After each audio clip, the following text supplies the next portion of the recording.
Hi, pipe smokers. This is Paul the Pipe Guy, live from Rochester, New York, in the United States of America. And it is time for Two for Tuesday on November 2nd, the 2nd of November, 2021. Current time here is 5:40, 40 minutes after the hour, and it's about 45 degrees outside, damp and chilly. And it's starting to get dark already. Yeah. So, anyways, grab your favorite beverage, your favorite pipe, and your favorite blend that you want to smoke with me, and let's have a Two for Tuesday smoke together. Yeah. Cheers. Paul the Pipe Guy's go-to adult beverage, Busch beer. Yes.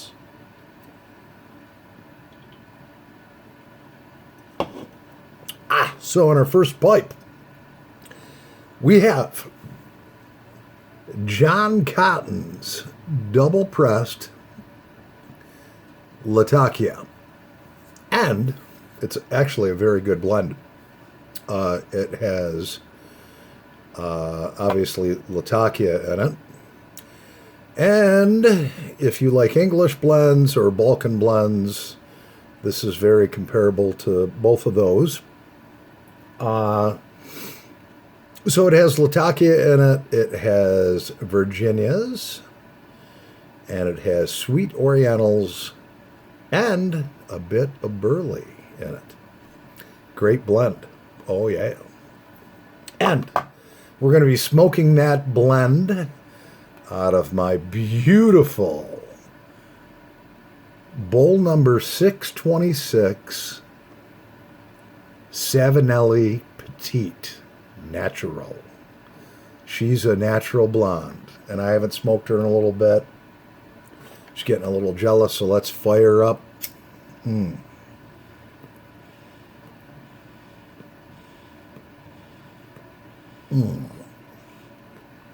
by the way, this John Cotton's double-pressed Latakia is aged, so it mellows the Latakia out, so it's not as strong. And boy,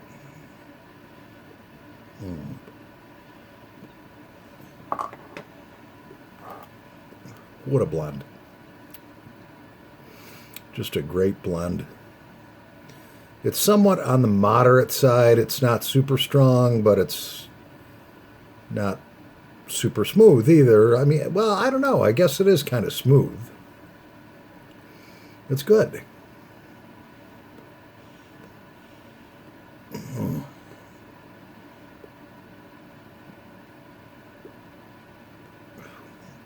I like it. I'm going to have to make a blend similar to this. So, I do have slight anxiety because I've gone through decades and decades of stress. Two ex-wives,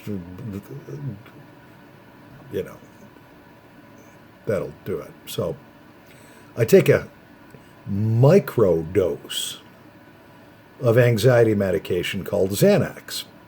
Well, now in the United States, at least in New York, I mean, I take a 0.5 milligram a day. It's just a tiny, tiny amount. But there's idiots that will go get prescriptions, big prescriptions of it. They don't take it. They sell it on the street. So I have to go in once a month before they will refill my prescription, take a urine screen to make sure I have no other drugs in my system, illegal ones, and to make sure that the Xanax is in my system and I'm not selling it on the street. Come on. So I go in today, and then once every 3 months, I have to go in and pay $100 and be seen, where they take my blood pressure and weigh me and blah, blah, blah. And so I go in there, and I've been putting off getting some blood work done now for about 3 years. Every time I go in there, I come up with a new excuse. It's like, she's like, you didn't get your blood work done. Yeah, my son cleaned out my truck and threw the paperwork away. I've used that one a couple times. Yeah, I'm scared of needles. The one I tried today was, I hear there's like a 2-3 hour wait because there's a shortage of workers. Yeah, well, that didn't fly. She says, you have to get the blood work done before you come back the next time. Otherwise, the doctor may discharge you from the practice for non-compliance. I was like, oh, shit. So she gives me this list of stuff. And, you know, it's got PSA, which checks to see if you could possibly have prostate cancer. Mine came back good 3 years ago.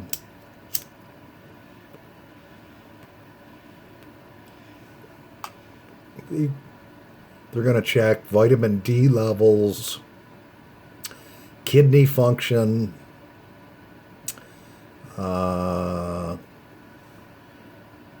what else? Oh, yeah, and liver function.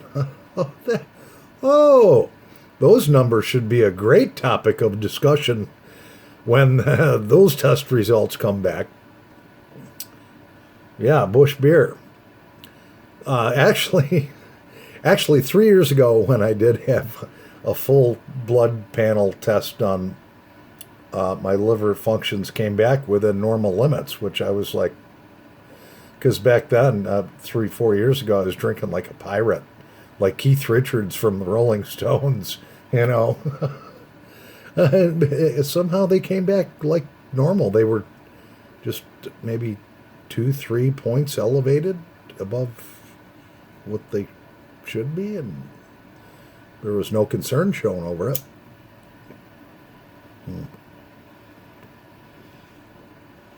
But now we're talking 3 years later. And the nurse I'm actually friends with, and I was like, they're going to check my liver functions?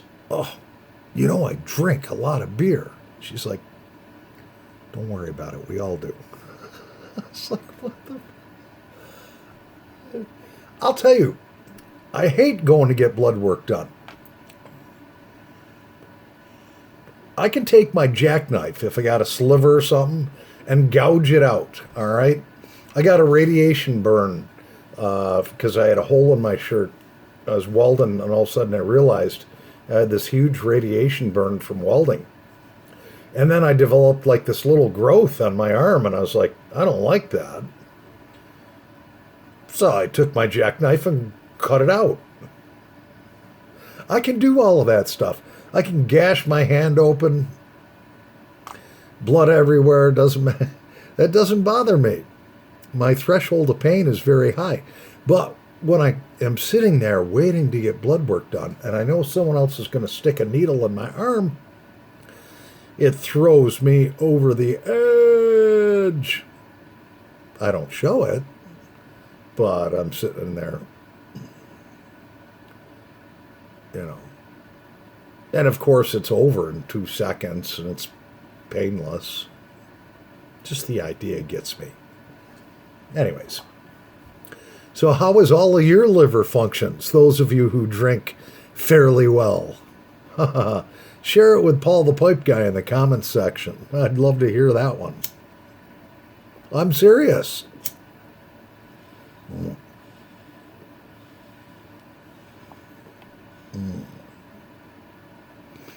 Love this Savinelli Petite. She's such a sweet smoker. Bought her brand new. Yeah, I paid up for it.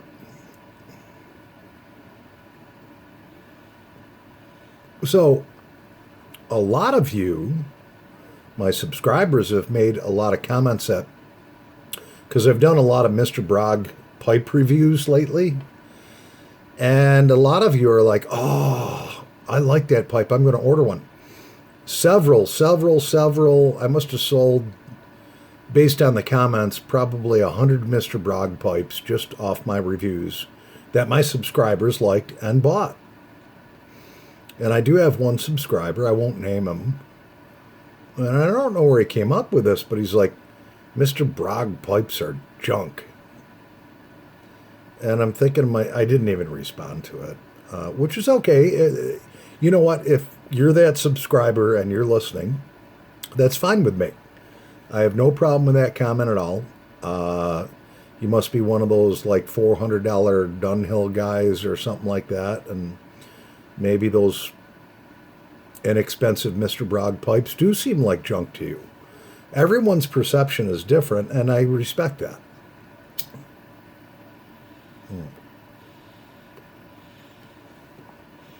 Well, I think Mr. Brog makes a doggone good pipe for the money.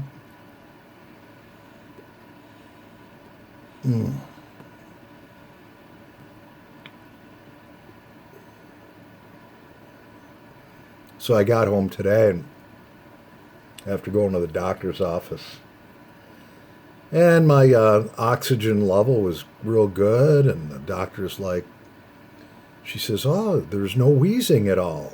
Did you quit smoking? And I was like, no, I go home and I have a couple of bowls of, out of my pipes. I smoke tobacco pipes. And she's like, oh. And I was like, well, I don't inhale them. And it's brought me from 2 packs of cigarettes a day down to 1 pack. She's like, well, I can tell the difference because I can't hear any wheezing in your lungs at all. She said my dad used to smoke a pipe. He used to smoke Captain Black, and I loved that cherry smell. He died of lung cancer because he smoked cigarettes too, but he lived to be 82 years old. No, 86 years old. And she's like, do they still make that tobacco? And I says, yeah, I got about 3 pounds of it among my other blends. Well, this beautiful Savinelli Petite bowl number 626 is starting to get just a little warm, a little warmer than I'd want her to be. So we're going to let her rest. I've been puffing on her pretty good. And the next bowl we have is my son's Peterson Dublin Edition XL24. What a gorgeous pipe. Super thick walls. I love the shape of the shank. This triangular type thing. It flows right down through into the stem. Great draw for this. Beautiful, beautiful, flawless briar. I love the shape of it. And in that, we have some Black Frigate by Cornell and Deal. And Black Frigate comes in a crumble cake. I actually took it out of here and stowed it in this 4-ounce mason jar since 7/19 of 2021. But Black Frigate basically is Latakia and Turkish are added to our blockade runner Navy Cavendish. Virginia soaked and aged in rum to produce a true Royal Navy blend, pressed and cut into an old-fashioned crumble cake. And let me tell you, the smell of this is to die for. So, let's clear the palate. Cheers.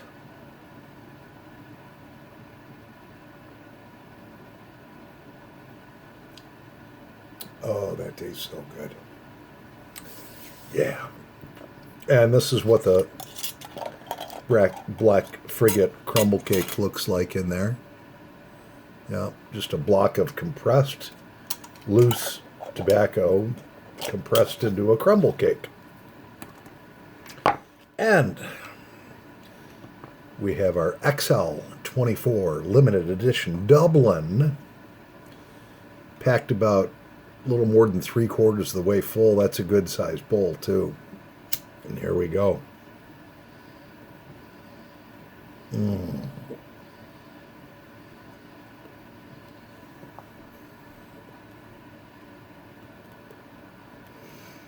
What a treat. Oh. You can taste the Virginias in it. Perfect balance with the Latakia. It's been aged, which mellows that Latakia out. And I love it that it's soaked in rum. Oh, yeah. Yeah. You can taste that, the Virginias and the Latakia and the Cavendish.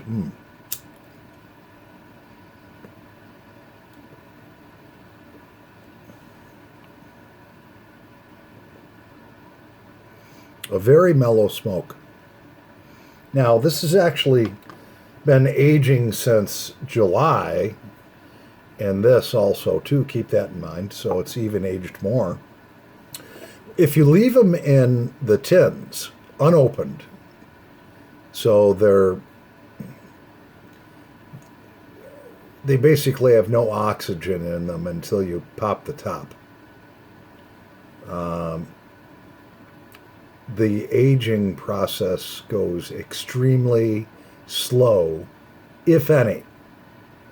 You could have this stuff sitting in there for 20 years and it'll hardly age at all. Once you open it up, mix it with oxygen, and then you throw it in a mason jar, then she starts to age. So if you think that you have an unopened vacuum-packed tin of tobacco and you think it's aging, it's really not. And if it is at all, it's at a snail's pace.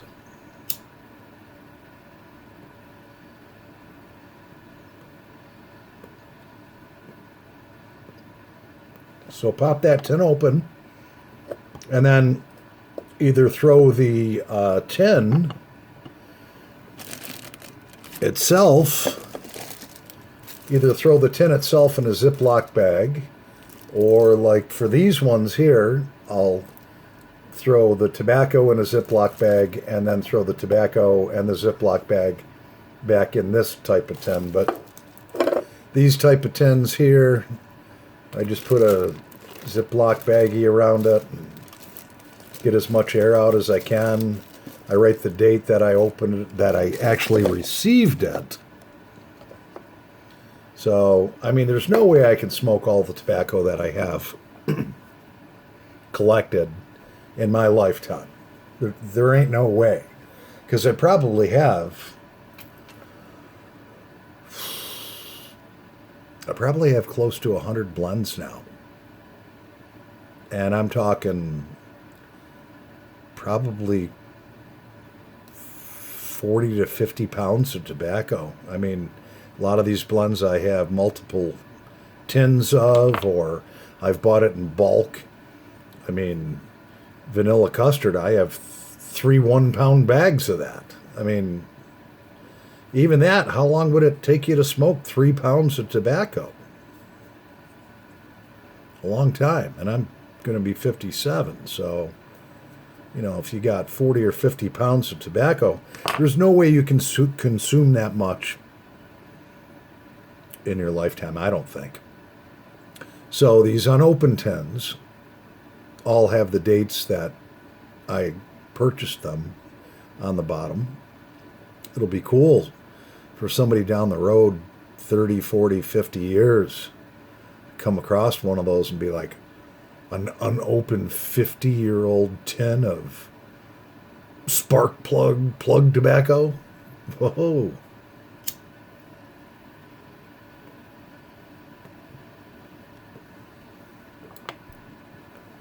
I watched Mutton Chop Piper. He's an awesome pipe and tobacco YouTuber. Most of you probably know of him. One of his friends gifted him an unopened, never opened tin of, I can't remember what kind of tobacco it was, but it was between 20 and 30 years old. It was at least 20 years old. I think it was from like 1991, so that's like 30 years, what, 30 years. And he's like, I've had this for months and been debating whether to open it or not.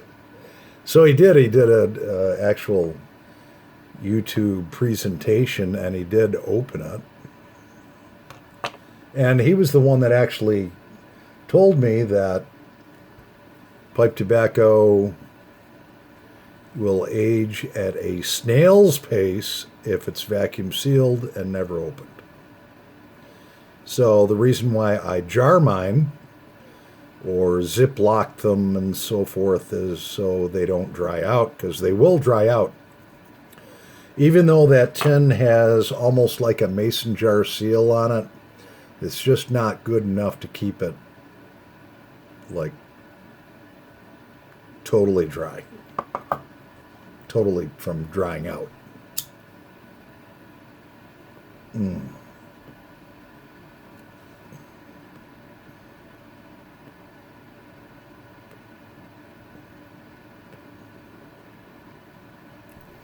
I haven't smoked either one of these pipes in a while.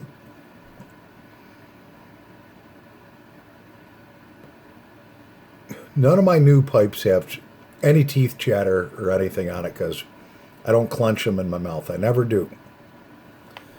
I just hold them in my hand and smoke them. My cat sits there and looks up at the smoke like, wow. She loves to watch Daddy smoke.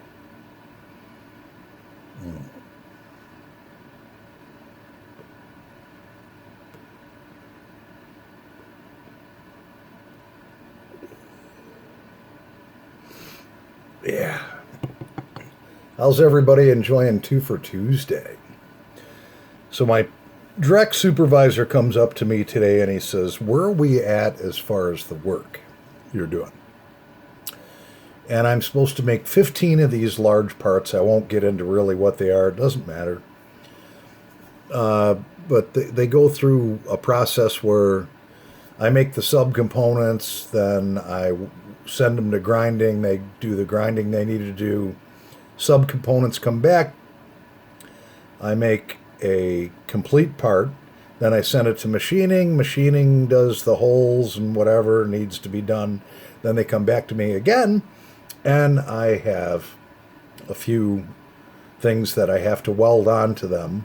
And then they go over for shipping to go out to get painted. And I'm supposed to produce 15 of those a week. So my boss says, where are we at? And I said, well, we're actually 2 days ahead of schedule. I said, by tomorrow, I will have 15 on Wednesday going out for paint. Then I can start back on making my subs and then building the H-frames. So we're ahead of the game. He's like, wow, that's really good. How'd you do that? I said, just put my helmet down and just kept working hard. I said I learned a couple little shortcuts here and there. You know, there was some things that I was doing that was kind of repetitive.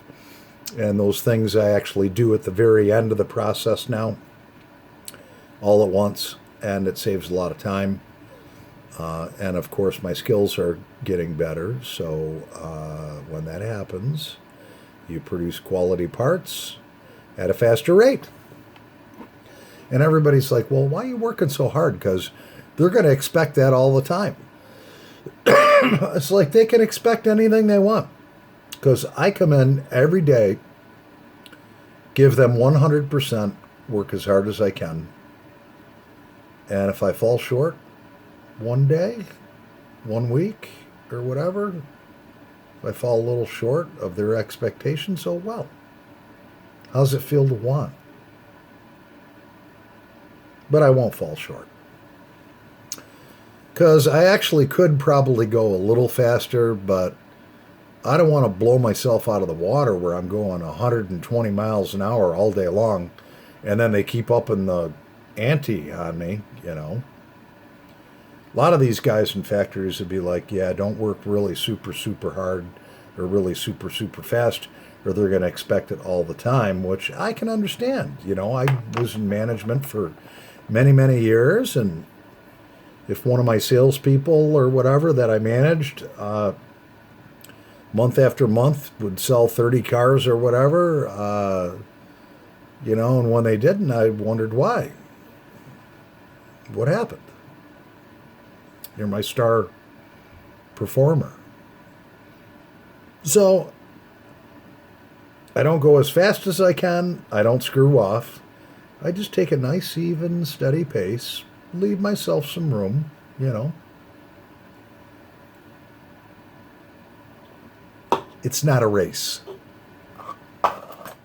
They want 15 a week, I'll give them 15 a week. I think we're going to light up a cigarette. Yeah.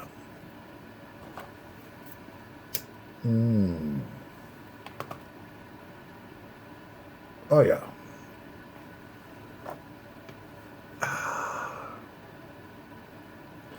So I still have 3 tobacco reviews to do and 3 or 4 pipe reviews I still have to do. So we're going to have to get that done for you guys and gals. I did order, I will fill you in on what the tobacco reviews are. This Cascadia plug tobacco, there was only 2 that I was missing. One is called Trailhead. The other one I was missing by Cascadia is Open Water. They have 5 different blends, so now I have all 5 different blends. These are unopened, vacuum sealed. And then we have by McBaron a Scottish mixture, which I haven't opened or tried yet. So we're going to have to do that at some point in time. And yeah, that's pretty much where we're going to. I still want this pipe. Look at this Peterson pipe. That Peterson pipe is the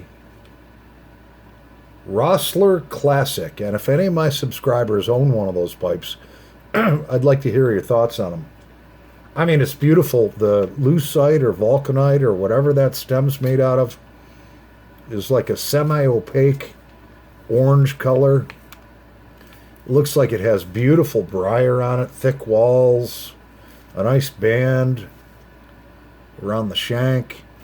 But it's $159. It's her most expensive pipe that I see advertised on in this ad. It's normally $200.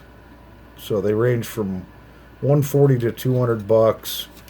The sale prices on them are $111 to $159. So I'm looking with tax and everything at shelling out about $170 for that pipe. I have the money. I more than have the money. I don't know. So, I talked to my nurse today at my doctor's visit, and I said, I'm up to around 150 pipes in my collection now. She's like, oh, send me a text. She says, my husband finally got all of his pipes, all of his tobacco together, and I have it in a box to bring to you. I was like, really? She says, yeah, a lot of those pipes he spent $200, $300, $400 for. But he had, she's beautiful, beautiful redhead. And she's only 40. She married this guy when she was 19, and he's in his mid-70s now. And his health is very, very bad. So he just had a heart procedure done. And he just can't he says, I'm done with pipe smoking, you know. Guy's probably smoked a pipe for 50 some years. And he has a freaking marvelous collection. Got them all together. They're boxed up, ready for me. And his wife was telling me, she says, he'll order tobacco and smoke one bowl of it and then just set it aside. So a lot of this stuff is dried out. And I said, it's not a problem. I says, I know how to rehydrate tobacco. You can rehydrate the tobacco, and in most cases, it'll come back, the taste and so forth well, and everything. You can rehydrate it. In fact, a lot of the blending tobaccos that you buy, they say they're going to come to you dry. You have to rehydrate them and then mix them. I don't know if you guys knew that or not, but I did read that in the Pipes and Cigar magazine. I don't know. I should get this pipe, but it's like, I'm looking at, by the time you figure tax on it and everything, it's like $175. Anyways, we've cruised past the 30 minutes of Two for Tuesday. We're now at 31 minutes and 28 seconds. So, I'm going to enjoy these two beautiful pipes, open up another Busch beer. Anyways, thanks for tuning in for Two for Tuesday and smoking with me. I'm Paul the Pipe Guy, live from Rochester, New York, in the United States of America.